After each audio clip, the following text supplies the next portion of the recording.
अब बेटा Newton laws of motion के अंदर हम लोगों ने कुछ चीज़ें समझनी है कि there are basically 3 Newton laws of motion. और पहला न्यूटन लॉ ऑफ मोशन है, फर्स्ट लॉ कह रहा है कि भाई any object which is stationary और any object which is moving will retain its state of motion, और if it's stationary it will remain stationary until and unless an unbalanced force is acted upon it. Now what is an unbalanced force?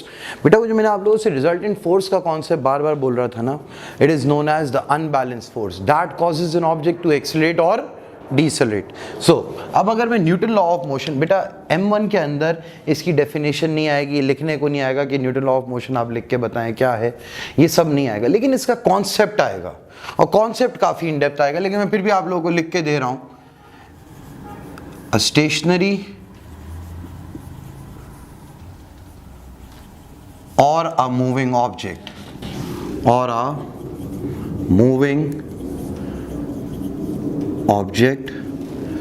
will retain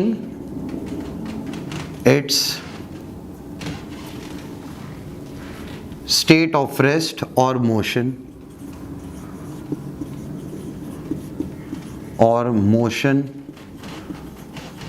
unless an unbalanced force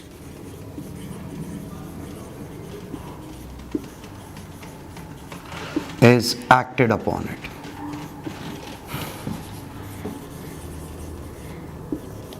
अब यार इसके ऊपर थोड़ी सी कुछ बातें कर लेते हैं ताकि थोड़ा सा कॉन्सेप्ट बने हमारा कि यार अगर फर्ज करो मैं आपसे कह दूं कि बेटा कोई एक ऑब्जेक्ट है आपके पास, ठीक है, कोई एक ऑब्जेक्ट है, मैंने इस ऑब्जेक्ट पे एक फोर्स लगाई टुवर्ड्स राइट, फोर्स लगा दी मैंने, लेट इट बी 100 न्यूटन की, ठीक है, और इसके ऑपोजिट डायरेक्शन पे इसके ऊपर लग रही है फ्रिक्शनल फोर्स, ऑपोजिट डायरेक्शन में जो फ्रिक्शनल फोर्स है ड्यू टू द सरफेस, वो भी मैं कह देता हूं यार फ्रिक्शनल फोर्स भी बेटा 100 न्यूटन है। अब उससे होगा क्या कि हमारी जो रिजल्टेंट फोर्स होगी वो होगी F minus FF, the resultant force will be 100 minus 100 and any resultant force is represented by ma। ये न्यूटन के सेकंड लॉ से निकला है, Fr is equal to ma। ये भी मैं इस पे बाद में बात करूंगा, लेकिन मैंने आप लोगों को पहले ही फोर्सेस के दौरान resultant force is equal to ma बता दिया था। फिर आप कह दोगे कि यार सर हमारी रिजल्टेंट फोर्स हो गई है 0, अब मास कुछ भी हो, एक्सेलरेशन भी इसी ऐसे क्या हो गई है 0 मीटर पर सेकेंड स्क्वायर। अब इससे हुआ क्या है, एक चीज आप समझें, अगर इनिशियली ये ऑब्जेक्ट था रेस्ट पे, अब भाई ये एक्सीलरेट तो हो नहीं रहा है, तो इसकी स्टेट ऑफ रेस्ट कंटिन्यू हो जाएगी, सही है। सिमिलरली अगर मैं यही सवाल बना देता कि भाई अगर आपके पास एक और ऑब्जेक्ट है, ठीक है, इट्स अ मूविंग ऑब्जेक्ट, मैं आपसे कह दूं एक और ऑब्जेक्ट है which is already moving at a specific velocity, मैं कहता हूं let that velocity be equal to u is equal to 2 metre पर सेकेंड, और मैंने वही सेम फोर्सेस लगाई हैं, अप्लाइड फोर्स 100 न्यूटन और फ्रिक्शनल फोर्स अभी भी लगा रहा हूं मैं 100 न्यूटन ही की। तो इससे होगा क्या कि भाई आपके पास रिजल्टेंट फोर्स अभी भी 0 है, जिसकी वजह से एक्सीलरेशन 0 है। अगर एक्सीलरेशन 0 है तो ऑब्जेक्ट अपनी यूनिफॉर्म वेलोसिटी रिटेन करेगा। तो ये तो आपका हो गया बेटा न्यूटन का फर्स्ट लॉ ऑफ मोशन। फिर बात है हमारे पास सेकंड लॉ की, Newton second law of motion. अब सेकंड लॉ ऑफ मोशन में क्या बातें हो रही हैं, जरा इसको देखते हैं हम। सेकंड लॉ बड़ा सीधा सा है, ये कहता है कि यार any unbalance force is equal to rate of change of momentum.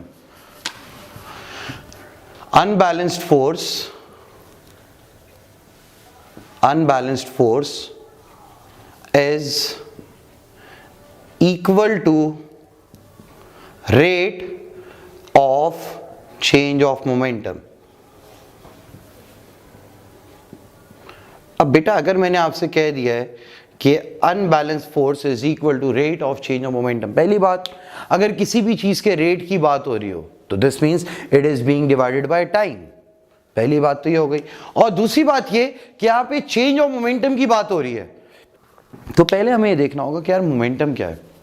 Momentum बेटा पहले आपके सिलेबस में नहीं था, इस साल से ही इंक्लूड हुआ है। मोमेंटम के बारे में अभी फिलहाल आप लोग सिर्फ इतना देख लें कि मोमेंटम का फॉर्मूला क्या है। Momentum is the product of mass and velocity। Momentum होता है mv, ठीक है। अब अगर मैं आपसे बात करूं मोमेंटम की मास इंटू वेलोसिटी की, तो हमें एक चीज ये समझनी होगी कि बेटा इसका SI यूनिट होता है kg मीटर पर सेकेंड। अच्छा, अभी उसमें मैं बाद में इंशाल्लाह बात करूंगा। फिलहाल मैं अगर आपसे बात बोलूं अनबैलेंस फोर्स की, अनबैलेंस फोर्स को मैं रिप्रेजेंट कर रहा हूं FR से, तो ये फॉर्मूला बन रहा है change of momentum over time. Rate है ना, क्योंकि अब बेटा अगर मैं किसी भी चीज के चेंज की बात करूं तो चेंज होता है फाइनल माइनस इनिशियल। चेंज हमेशा हम लोग लिख रहे होते हैं फाइनल माइनस इनिशियल, तो मैं यहां पे लिख सकता हूं मोमेंटम जो आपका फाइनल था माइनस मोमेंटम जो आपका इनिशियल था। सब्सक्रिप्ट्स में मैंने F और I लिख दिया अपॉन टाइम। बेटा अगर मैं आपसे कह रहा हूं कि resultant force is basically equal to rate of change of momentum, तो मैंने क्या कर दिया, final momentum minus initial momentum divide by time. Now the thing is बेटा अगर मैं आपसे बात करूं रिजल्टेंट फोर्स की, फाइनल मोमेंटम के लिए मैं लिख दूंगा mv और इनिशियल मोमेंटम के लिए मैं लिख दूंगा mu, और बेटा ये पूरी चीज हो गई डिवाइड बाय टाइम। सिमिलरली हम लोग ये बात कह सकते हैं कि यार अगर फर्ज करें m कॉमन ले लूं बेटा न्यूमरेटर में से, तो ये हो जाएगा v minus you upon T. और बेटा आप लोगों को पता है कि v minus you upon T is basically represented by, या v minus you over T is basically acceleration. तो आप ये बात कह सकते हो कि भाई हमारे पास रिजल्टेंट फोर्स का फॉर्मूला बन गया ma। अब रिजल्टेंट फोर्स ma, मैंने पहले आप लोगों को सिर्फ ये बोला था कि ये याद कर लो कहाँ से आई है। अब आप लोगों को ये भी समझ आ गया कि ये आई कहाँ से, भाई रिजल्टेंट फोर्स का फॉर्मूला है ma। जो फिजिक्स वाले स्टूडेंट्स हैं उन्हें तो ये बात ऑलरेडी पता है, लेकिन जो कॉमर्स के बच्चे हैं वो लोग ये चीज़ अब जहन में रखें। और बेटा रिजल्टेंट फोर्स का इन्हें ऑलरेडी फॉर्मूला बताया था कि यार फोर्सेस का तो फॉर्मूला है न्यूटन, SI यूनिट है इनका बेसिकली न्यूटन, ठीक है बेटा। अब मैं आगे बात करता हूँ इसी पे मज़ीद। गाइज अगर फ़र्ज़ करें, मैं भी इसका एक एग्जांपल देता हूँ ताकि थोड़ा सा आप लोगों का दिमाग खुले। गाइज अगर मैं आपसे कह दूँ कि यार एक ऑब्जेक्ट है, एक ऑब्जेक्ट कुछ इस तरह से है जिस पे मैंने फोर्स लगाई, लेट इट बी 200 न्यूटन, ठीक है। मैंने एक ऑब्जेक्ट पे फोर्स लगा दी टूवर्ड्स राइट 200 न्यूटन, ठीक है। और इस ऑब्जेक्ट का मैंने आपको मास दे दिया है, लेट इट बी 10 kg। मास मैंने आपको कह दिया इसका है 10 kg। और आपसे अगर कहा जाए कि यार फ्रिक्शनल फोर्स इस एक ऑब्जेक्ट पे, फ्रिक्शनल फोर्स आपने बेटा डेफिनेटली इवैल्यूएट करी होगी म्यू आर से।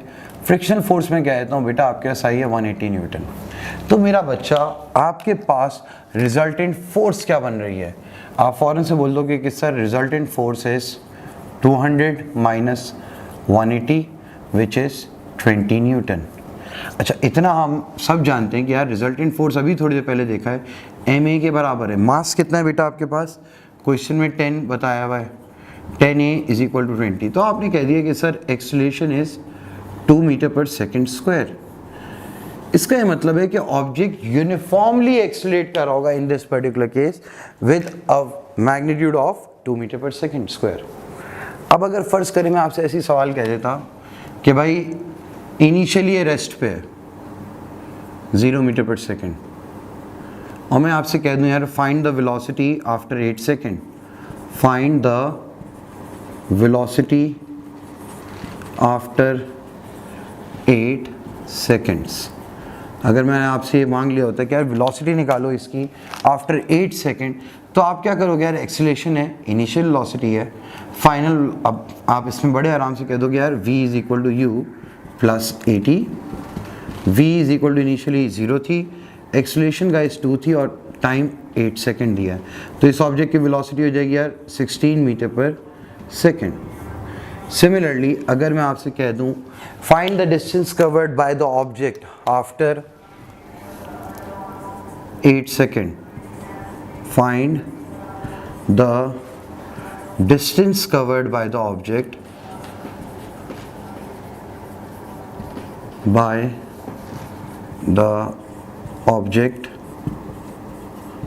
इन 8 सेकेंड्स। आप फौरन से कह दोगे कि सर देखें एक्सीलरेशन यूनिफॉर्म है ना, तो आप इक्वेशन ऑफ मोशन यूज़ कर सकते हैं। तो यहाँ पे मैं डिस्टेंस के लिए आराम से कह दूंगा v square minus you square equal to 2as। Final velocity से अपनी कितनी रीच करी है, 16 का स्क्वायर, इनिशियल वेलोसिटी थी 0, 2 इंटू 2 इंटू s। ठीक है मेरा बच्चा, आप यहाँ पे डिस्प्लेसमेंट इसकी बड़े आराम से फिर निकाल लोगे कि भाई 16 का स्क्वायर डिवाइडेड बाय 4। अब अगर मैं 16 का स्क्वायर डिवाइड बाय 4 कर दूं, मेरे पास डिस्टेंस कवर आ रहा है 64 मीटर। इसमें आई गेस किसी भी बच्चे को कोई मसला नहीं होगा।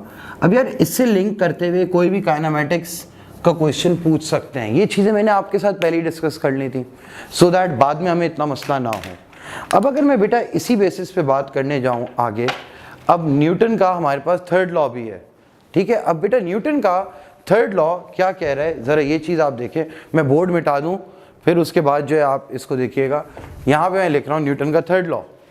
न्यूटन्स थर्ड लॉ कह रहा है every action has an equal and opposite reaction. बेटा एक्शन और रिएक्शन पे बात हो रही है न्यूटन के थर्ड लॉ की। अब बेटा मैंने आप लोगों के साथ जब डिस्कस करा था नॉर्मल रिएक्शन होता क्या था भाई, it is the action of the weight of an object on a plane, या अगर हॉरिजॉन्टल सरफेस होगा तो weight of an object on the plane normal reaction हो जाएगा, या तो फिर अगर फर्ज करें मेरे पास इंक्लाइन होगा तो कंपोनेंट ऑफ वेट होगा रिएक्शन, और फिर अगर वर्टिकल होगा जो हॉरिजॉन्टली मैंने फोर्स लगाई होगी ऑब्जेक्ट पे वो नॉर्मल रिएक्शन दे रहा होगा। तो बेटा अब मैं अगर आपसे बात करूं थर्ड लॉ की, थर्ड लॉ मैं सिर्फ लिखवा रहा हूं, इसकी आज सच कोई एप्लीकेशन नॉर्मल रिएक्शन के अलावा कुछ भी नहीं आपके सी लेवल्स में। ये क्या है, every action has an equal and opposite reaction.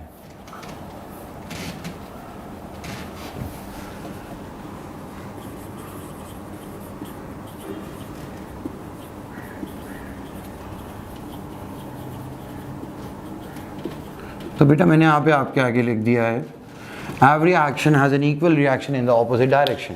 ये बात आप बस याद रखना। अब बेटा इससे रिलेटेड क्वेश्चंस क्या आते हैं, ये जो न्यूटन लॉ ऑफ मोशन है हमें ये देखना है कि यार इससे रिलेटेड ये लोग क्वेश्चंस किस तरह से पूछ सकते हैं। ज़रा अब हम इसको देखते हैं। बेटा अगर फ़र्ज़ करें मैं आपके आगे कुछ क्वेश्चन डिस्कस करना चाहूँगा, आप लोग एक काम करें, आप लोग सब अपना क्वेश्चन नंबर 1 चेक करें। ये स्ट्रिंग का है, इसमें टेंशन वगैरह यूज़ हो रही है, ये वही चीज़ें जो मैं पहले आप लोगों को करा चुका हूँ, बट अब ज़रा मैं देखनी होंगी इन अ डिफरेंट वे। ज़रा प्लीज़ बेटा आप लोग सब अपनी अपनी बुक्स के अंदर जो मैंने आप लोगों को बुक दी हुई है उसके अंदर क्वेश्चन नंबर 1 खोलें, जो कि इसमें आप लोग बुक में बेटा देख लीजिएगा किस पेज पे न्यूटन लॉ ऑफ मोशन के टॉपिक की हेडिंग के ही अंडर है, ठीक है। पहला ही क्वेश्चन है। अब बेटा इसमें हो क्या रहा है, क्वेश्चन नंबर 1 में चेक करते हैं। क्वेश्चन 1 में आपसे कह दिया है कि भाई एक सरफेस है हॉरिजॉन्टल जिस पे मैंने एक थ्रेड के थ्रू एक पार्टिकल अटैच करा, सही है, और उस पार्टिकल को मैंने नाम दे दिया ए का।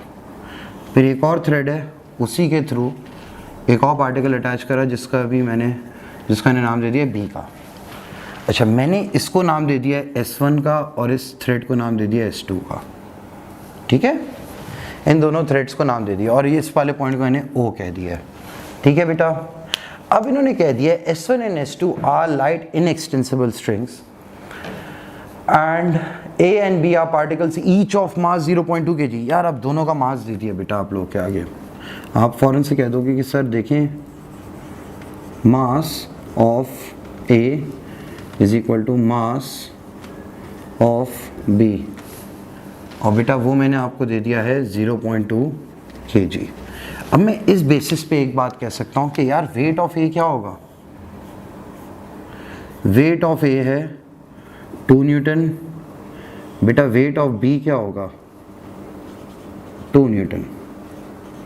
ठीक है, अब इसी के ऊपर मज़ीद बात करते हैं हम लोग। बेटा ज़रा आपसे कह दिया है कि भाई particle A is suspended from a fixed point O by a string S1 and particle B is suspended from A by a string S2. The particles hang in equilibrium. Equilibrium में है बेटा particles. Find the tension in S1 and S2. यार कुछ भी नहीं है बेटा, दोनों थ्रेड्स में टेंशन मांगी है।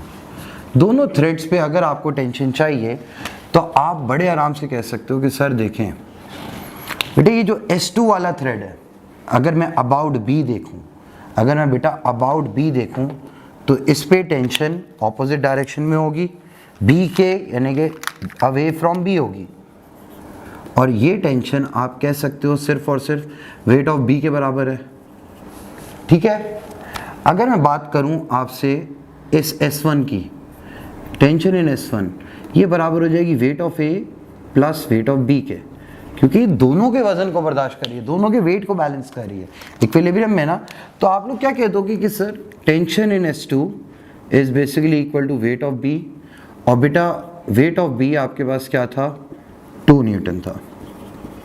सही है। सिमिलरली अगर मैं आपसे बात करूं टेंशन इन S1 ये बराबर हो जाएगी weight of A plus weight of B के, तो tension in S1 will be equal to 2 plus 2, tension in S1 will be equal to 4 Newton.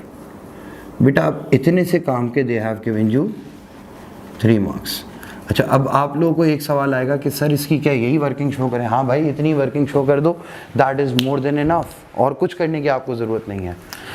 अच्छा, अब बेटा द थिंग इज़ सवाल इंटरेस्टिंग कहाँ पे होता है? सेकेंड पार्ट में, जो मैंने कहा ये सवाल अच्छा है। क्वेश्चन में कह रहे हैं the string is cut, the string S1 is cut and the particles fall. अब स्ट्रिंग S1 को जैसे ही कट कर दिया, पार्टिकल फॉल कर रहे हैं, and the air resistance acting on A is 0.4 and the air resistance acting on B is 0.2। Find acceleration of the particle and tension in S2। Okay, direct 5 number का सवाल है बेटा।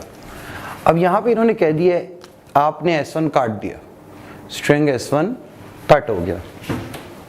String S1 अगर मैंने cut कर दिया तो बेटा S1 पे ऊपर तो कोई टेंशन रहनी ही नहीं है। अब बच्चों के जहन में बेटा मैं आप कुछ बातें कर रहा हूँ जो आमतौर पे बच्चे मुझसे पूछते हैं। बच्चे कहते हैं कि सर अगर आपने S1 कट कर दिया A और B तो फ्री फॉल करेंगे, A और B तो फ्री फॉल करने वाले हैं। ये रहा पार्टिकल A, ये रहा पार्टिकल B। ठीक है, मैं मानता हूँ हाँ यार दोनों फ्री फॉल करेंगे। और sir wait of A will remain 2 Newton, wait of B will also be 2 Newton. ये इनका मास तो नहीं चेंज हुआ है।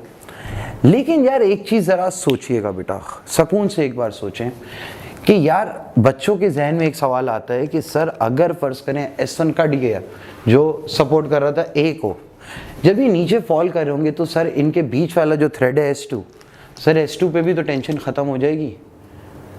अब बच्चों के जहन में ये बात आती है कि सर इसमें टेंशन नहीं रहेगी। बेटा इस चीज़ को आप समझें कि दोनों नीचे गिरना है और दोनों पे एयर रेजिस्टेंस की वैल्यूज़ अलग अलग हैं। और यार air resistance acting on B is 0.2, question में बता दिया है। Air resistance on B is 0.2 Newton, और यहाँ पे बताया है air resistance on A, air resistance on particle A is 0.4 Newton. अब बेटा ये आपके पास कहानी है, तो डेफिनेटली यार कुछ ना कुछ टेंशन होगी क्योंकि B पे एयर रेजिस्टेंस ज़्यादा है। अब बेटा अगर इस तरह की बात हो जाए तो आप पहले क्या करोगे? हमेशा एक एक करके पार्टिकल को कंसिडर करो। मैं अभी फ़िलहाल अपनी आसानी के लिए कंसिडर कर लेता हूँ, कंसिडरिंग पार्टिकल A। गाइस अगर मैं पार्टिकल ए को कंसिडर करूं, हमें इतना अच्छे से पता है कि यार इस S2 में टेंशन है, कोई ना कोई फोर्स होगी, और टेंशन हमेशा एक्ट करती है जिस भी पॉइंट से कंसिडर करो उसके ऑपोजिट डायरेक्शन में। तो आप लोग क्या कह दो कि सर टेंशन इसकी अप एक्ट कर रही होगी इस डायरेक्शन में, ठीक है। तो मेरे पास इक्वेशन क्या बनेगी गाइस, वेट ऑफ ए भी नीचे एक्ट कर रहा है, टेंशन भी नीचे एक्ट कर रही है, और पार्टिकल नीचे जा रहा है, ऊपर की तरफ सिर्फ एक फोर्स है जो कि है एयर रेजिस्टेंस। तो मैं कह सकता हूं resultant force on A will be equal to tension plus weight of A minus air resistance acting on A. सिर्फ एक ही फोर्स है ना जो अपवर्ड है, और हमेशा हम करते हैं बड़ी फोर्स माइनस छोटी फोर्स। और बेटा बड़ी फोर्स हमें कैसे पता चला है, नीचे जा रहे हैं, फ्री फॉल कर रहे हैं, तो डेफिनेटली जो भी नीचे की तरफ फोर्स लग रही है वो बड़ी होगी। तो अब रिजल्टेंट फोर्स आपके पास होती है एम। बेटा मुझे टेंशन चाहिए और वेट इसका था 2, एयर रेजिस्टेंस इन्होंने बता दी 0.4। तो मेरा बच्चा आपके पास एक इक्वेशन क्या बन रही होगी, एम ए की जगह मैं लिख सकता हूँ 0.2a, और ये बन जाएगा टेंशन प्लस 1.6, ठीक है। मैं अगर चाहूँ तो मैं इस इक्वेशन को और इज्जत से लिख सकता हूँ बेटा, tension is equal to 0.2a minus 1.6। Tension को मैंने सब्जेक्ट भी बना लिया, ये हो गई मेरे पास इक्वेशन फॉर ए। अब मैं बात करता हूं पार्टिकल बी की। बेटा पार्टिकल बी तो फ्री फॉल ही कर रहा है। बेटा if I consider particle B, तो पार्टिकल बी में टेंशन का बस डायरेक्शन चेंज होगा, बाकी तो चीजें सेम रहेंगी। वेट हमेशा वर्टिकली डाउन एक्ट करेगा, जब अगर ऑब्जेक्ट नीचे की तरफ जा रहे हैं तो एयर रेजिस्टेंस हमेशा ऊपर रहेगी। तो सिर्फ और सिर्फ फर्क किस में आएगा, मैं अगर लिख दूं बेटा यहाँ पे कंसिडरिंग पार्टिकल बी, अगर बेटा पार्टिकल बी होगा तो आप लोगों को एक चीज़ समझनी है कि टेंशन का डायरेक्शन फिर ऊपर की तरफ होगा। अगर पार्टिकल बी कंसिडर करा तो टेंशन अवे फ्रॉम बी होगी। तो आप इसे क्या कह दोगे कि सर देखें resultant force acting on B is basically equal to, जहाँ अभी भी नीचे ही रहा है तो वेट ज़्यादा है, weight of B minus air resistance भी ऊपर की तरफ लग रही है और टेंशन भी ऊपर ही की तरफ लग रही है, और बड़ी फोर्स माइनस छोटी फोर्स करते हैं, डेफिनेटली यार वेट ज़्यादा है तभी तो नीचे जा रहा है। तो आपके पास ये हो जाएगा M A, weight of B क्या है गाइस 2 है, एयर रेजिस्टेंस बी पे 0.2 है प्लस टी, तो बेटा ये हो जाएगा 0.2a is equal to 1.8 plus T. बेटा आपके पास एक और इक्वेशन बन गई, मैं इसको इक्वेशन बी का नाम देता हूँ। टी मैं ऑलरेडी निकाल चुका था सब्जेक्ट में, टी जैसी मेरा सब्जेक्ट में बना है तो मैं इसे कह सकता हूँ बेटा 0.2a is equal to 1.8 plus 0.2a, sorry बेटा ये माइनस टी है, ठीक है, माइनस 0.2a माइनस 1.6, ठीक है बेटा। ये तो आपने ये सीधी सीधी यहाँ पे इक्वेशन रख दी।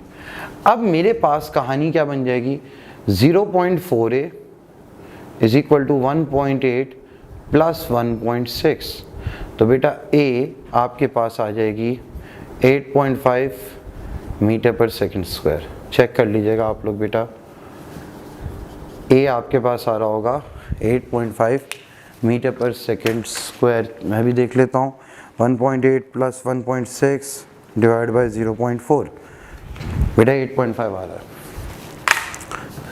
सिमिलरली अगर फर्ज करें मैं आप, अच्छा इन्होंने क्वेश्चन में टेंशन भी मांगी है, तो अब टेंशन क्या आ रही होगी बेटा, आपने टेंशन की जगह एक्सीलरेशन में जो भी है वैल्यू रख दी 8.5, 0.2 इंटू 8.5 माइनस 1.6। बेटा अब आपके पास टेंशन आ जाएगी, वैसे तो 0.1 आनी चाहिए, देख लेते हैं बेटा। हाँ बेटा टेंशन आ गई 0.1 न्यूटन। बेटा इस सवाल के इन्होंने 5 नंबर दे दिए, और इस तरह के बेटा आज तक 3 बार क्वेश्चन आए हैं, 3 बार ऐसे आपको आराम से मार्क्स मिले। ओवरऑल क्वेश्चन 8 नंबर का है, सेकंड पार्ट से 5 नंबर का है। अब बेटा मैं आप लोगों के साथ डिस्कस करना चाहूँगा क्वेश्चन नंबर 2 भी। अब क्वेश्चन नंबर 2 में बेटा आप लोग अगर चाहो तो इसकी एक स्क्रीनशॉट ले लेना, ताकि आप लोग जो है इसको पूरे को रिकॉर्ड कर सको। एक बार कॉपी कर लीजिएगा अपने पास, सही है। मैं अपने पास इसको पूरे को एक एक करके जूम भी करवा देता हूँ, हर एक कॉलम को, ताकि आप लोग जो है इसको आराम से रिकॉर्ड कर सको या कॉपी कर सको अपने पास। चलें,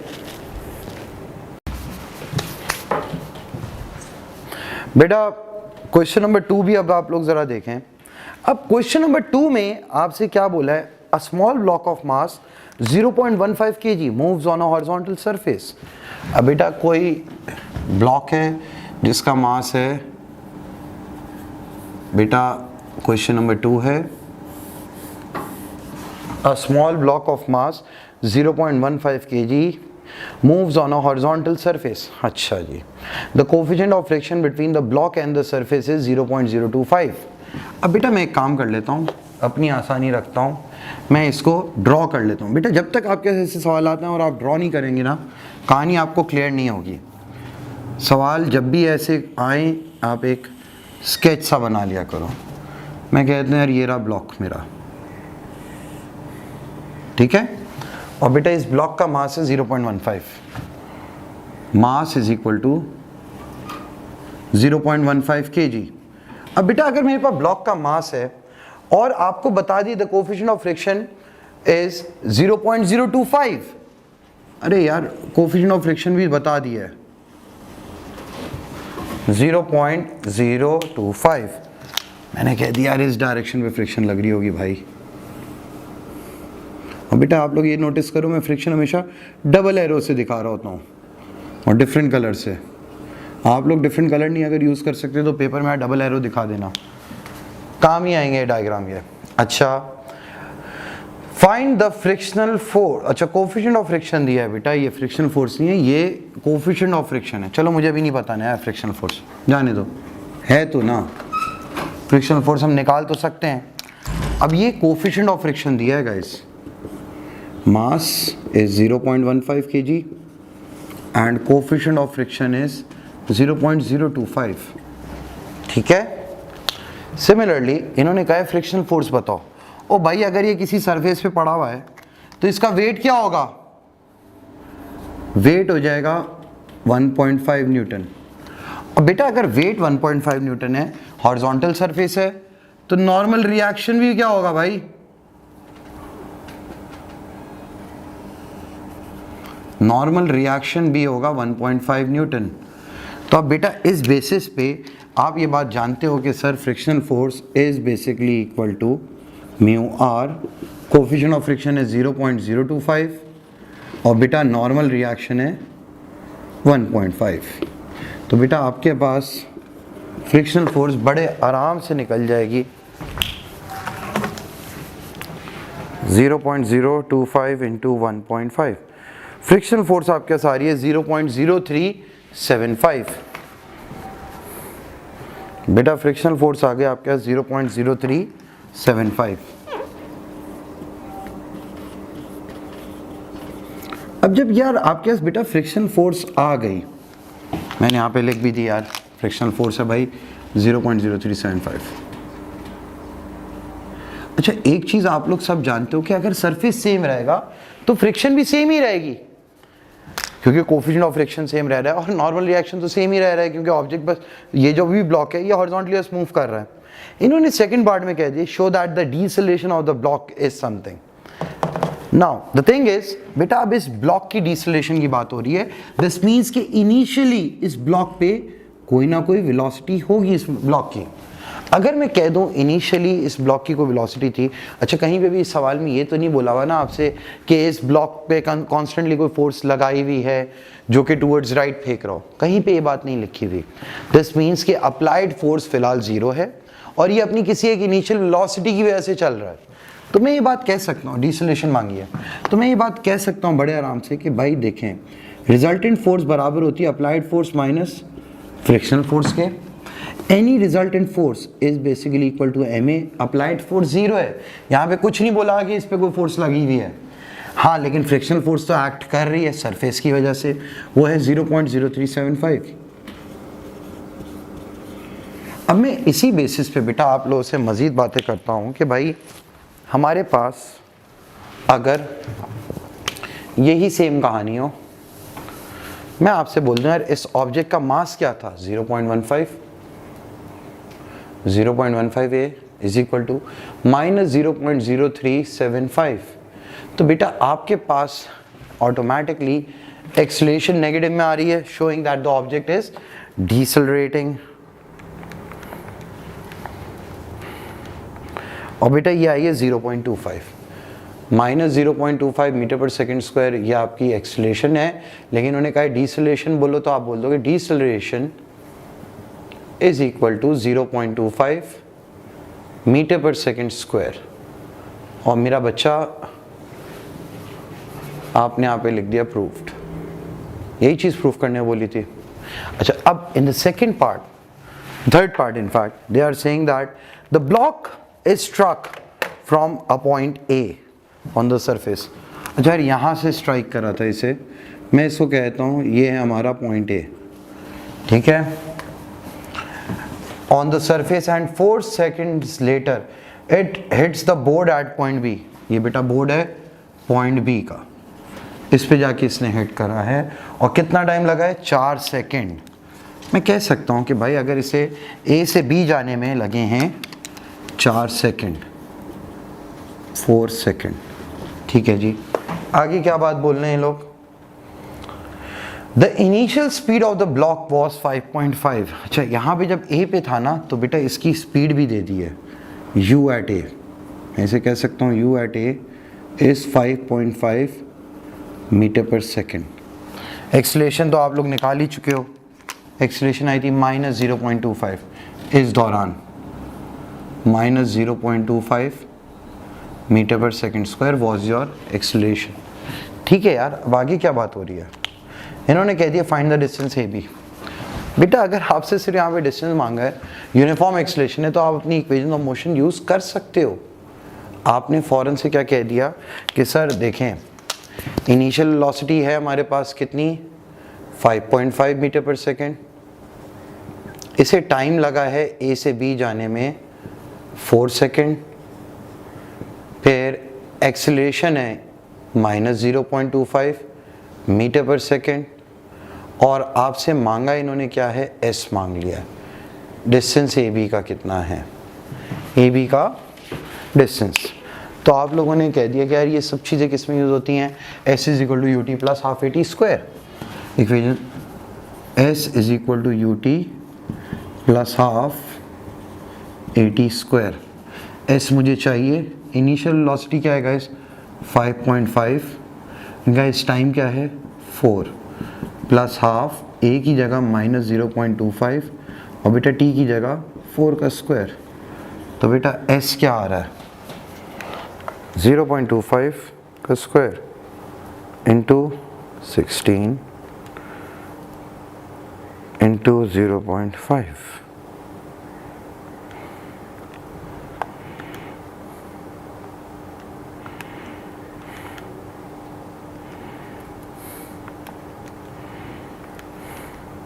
-2 है,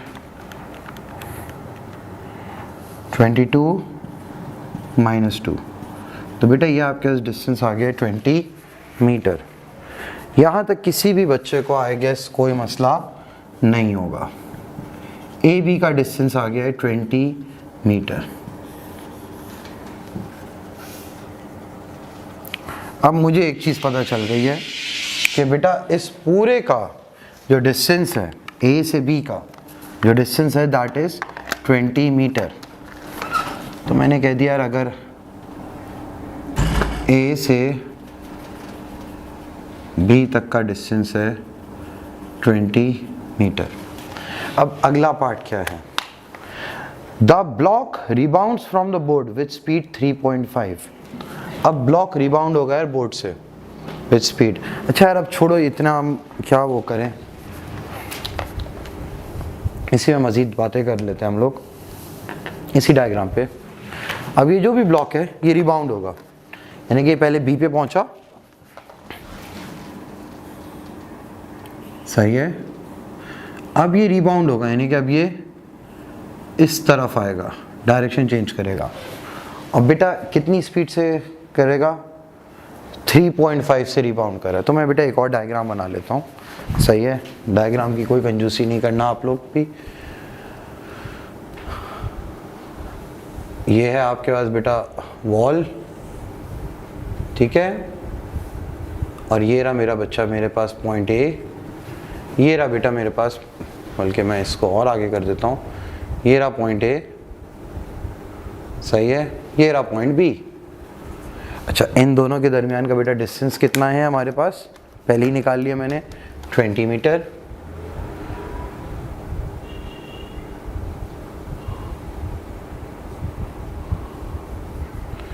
S is equal to 20 metre.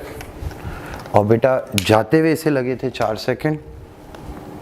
अब वापसी का हमें नहीं पता, टाइम डेफिनेटली डिफरेंट ही होगा। अब रिबाउंड की क्योंकि बात हो रही है, अब जब ये ब्लॉक रिबाउंड होगा तो इसकी वेलोसिटी इन्होंने दे दी है 3.5।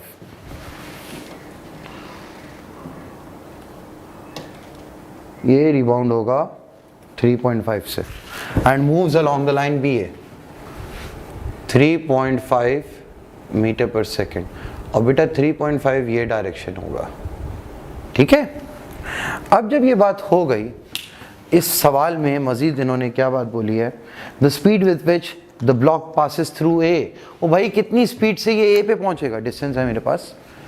अब मुझे कुछ चीज़ें बेटा समझनी होंगी यार। सरफेस तो सेम ही है ना, तो डिसेलेरेशन सेम ही रहेगी। सिंस सरफेस सेम है तो एक्सेलरेशन अभी भी क्या रहेगी? सही है। अब किस स्पीड से ये ए पे पहुंचेगा? अब मुझे पता है कि भाई अगर मुझे स्पीड चाहिए कि किस स्पीड से ये ए पे आ रहा है, तो मैं कह सकता हूँ भाई एस है, ए है, यू है। तो हमने यूज कर लिया formula v square minus you square is equal to 2as। बेटा फाइनल वेलोसिटी एट ए है, इनिशियल वेलोसिटी मुझे पता है कितनी है, 3.5 है, a माइनस 0.25 है, s 20 है। तो बेटा वेलोसिटी एट ए जिससे ये पहुंचेगा ए पे, दैट विल बी 1.5 मीटर पर सेकेंड।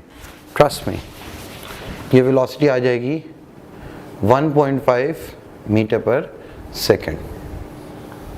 बेटा जैसी ये बातें हो जाएंगी फिर हम चलते हैं अगले पार्ट पे।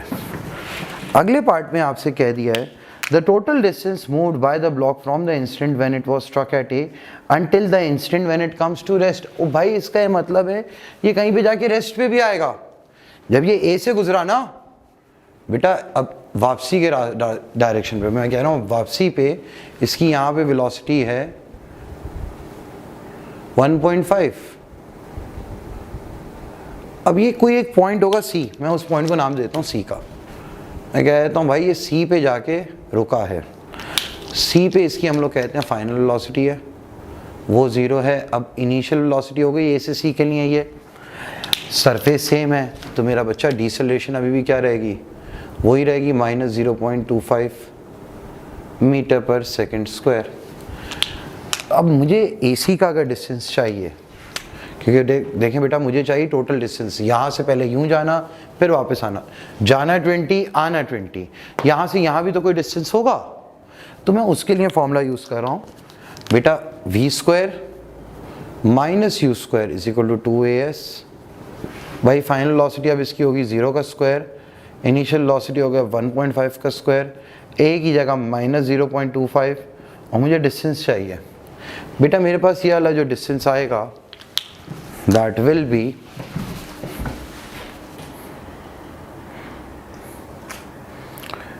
ये डिस्टेंस आ जाएगा 4.5 मीटर। सही है बेटा, ये वाला आपके पास डिस्टेंस आ रहा है 4.5 मीटर। अब तो टोटल डिस्टेंस क्या हो गया जो इसने कवर करा है? Total distance when it was striked at A, यानी कि ए से जब ये बी पे जा रहा था, पहले गया 20, फिर वापस आया रिबाउंड होके 20, फिर मजीद कितना गया 4.5। तो बेटा आपके पास टोटल डिस्टेंस आ गया है 44.5 मीटर। और बेटा यहाँ पे जाके पूरा सवाल ख़त्म। और इस सवाल के आप लोगों को बेटा इन्होंने मार्क्स दे दिए हैं 10 मार्क्स दे दिए यार, हर पार्ट 2-2 नंबर का था। ठीक है, बस बेटा मैं आज के दिन में एक कॉन्सेप्ट और कराऊंगा, वो है बॉक्स ओवर बॉक्स कॉन्सेप्ट। आप लोग अभी आराम से कॉपी कर लें, ठीक है, फिर मैं बॉक्स ओवर बॉक्स पे आ रहा हूँ।